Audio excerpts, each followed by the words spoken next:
Evil Pixel. Now, it's no secret that the Resident Evil franchise is pretty much what put survival horror games on the map. While it wasn't the first release, it was certainly the franchise that popularized it. And of course, such as many other things, with the success of it came a ton of sequels and of course, a spin-off of sorts. This time with dinosaurs instead of zombies, released in 1999. This title was called Dino Crisis, and it was quite successful as well. It was actually one of my favorite PlayStation 1 games to date. With the rise of portable gaming, Capcom wanted a piece of that income as well, and attempted to release their titles on the Game Boy Color. Keyword attempted, and so in today's video, we'll be discussing Dino Crisis for the Game Boy Color. The success of the Nintendo Game Boy and games like Pokemon made developers focus their attention on the portable gaming industry. And such, with Nintendo dominating the category, large well-known developers such as Capcom wanted to expand their franchise to the Game Boy.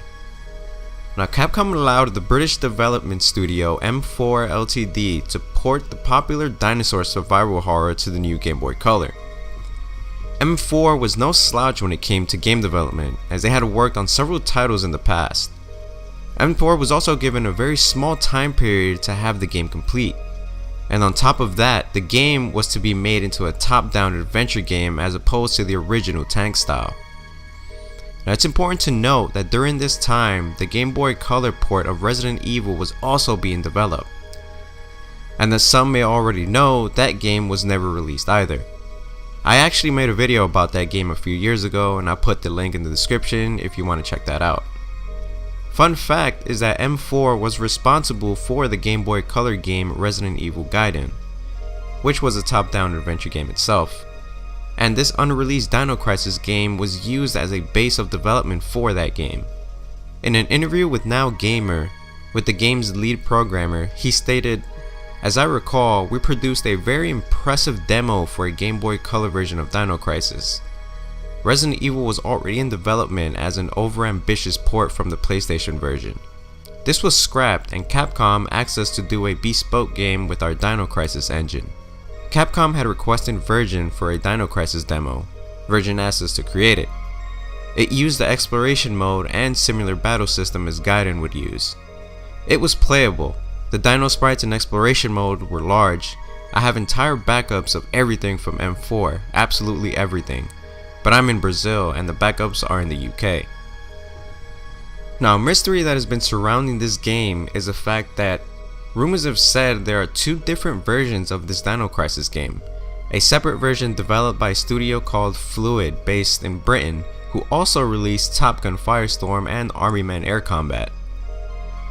Now, even though the source has never been verified, screenshots of this mysterious game were leaked from Fluid Studios online. The screenshots suggest this second version of the game was said to not be top-down, but rather use static backgrounds. The very same sites that leaked the images stated that the game had 4 characters: Regina, Rick, Gale, and Dr. Kirk. And also that the game consisted of 7 maps and 100 rooms in total. Also, it was said that there was going to be 5 types of dinosaurs, 2 unspecified, with the others being the Tyrannosaurus Rex, Velociraptor, and Pteranodon.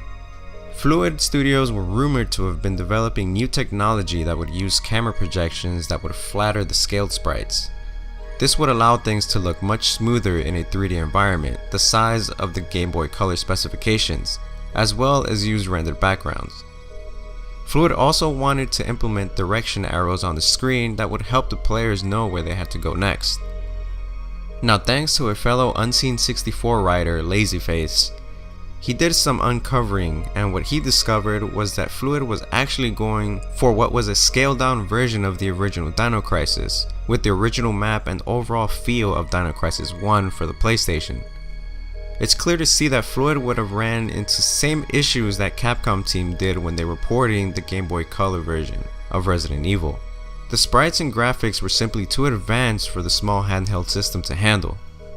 Along with this information, we also got a bit of plot background where Regina would attempt to infiltrate Dr. Kurt's compound and take him back into federal custody.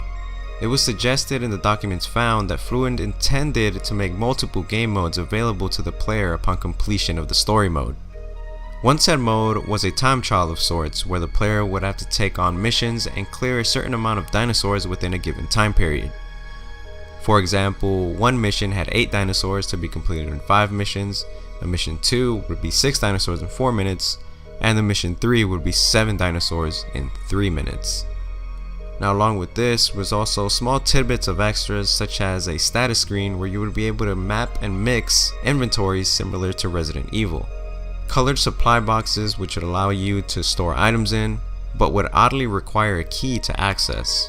Certain on-screen actions were going to be implemented as well, an action called Danger Point where Regina would be knocked down by a dinosaur and the player would have to hit on-screen buttons to be able to recover from the attack.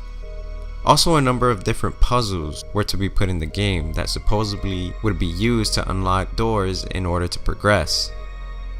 These include jigsaw puzzles, memory puzzles, and word puzzles.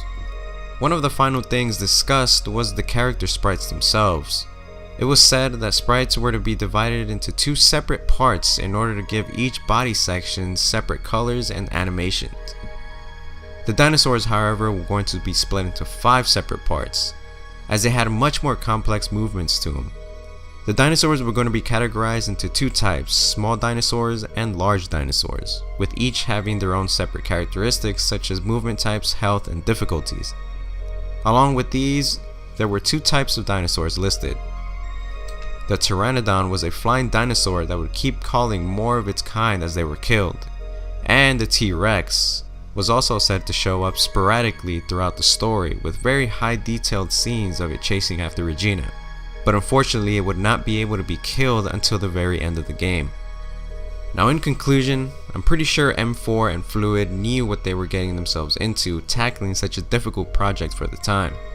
While I'm sure porting such games to a system like the 3DS would be no big feat today, back then it would have been an historic event to have pulled off such a thing. Unfortunately, neither projects were completed or released. In the end, Capcom had both games cancelled for reasons I honestly was unable to find on the internet, but it was rumored that they would probably be unpleased with the ports. But honestly, I probably think this was for the best. While their intentions were good, I doubt the games would have played well. As a hardcore fan of both Resident Evil and Dino Crisis, I hate to see games tarnished in any way, especially a Game Boy Color port. And Capcom, if you're listening, please give us another Dino Crisis. It's time. And that is what we know of Dino Crisis for the Game Boy Color. Thank you guys for watching. Check out some of our other videos if you like. And don't forget to follow us on social media, Facebook, Twitter. Give us any suggestions for any future videos. And I'll catch you all next time.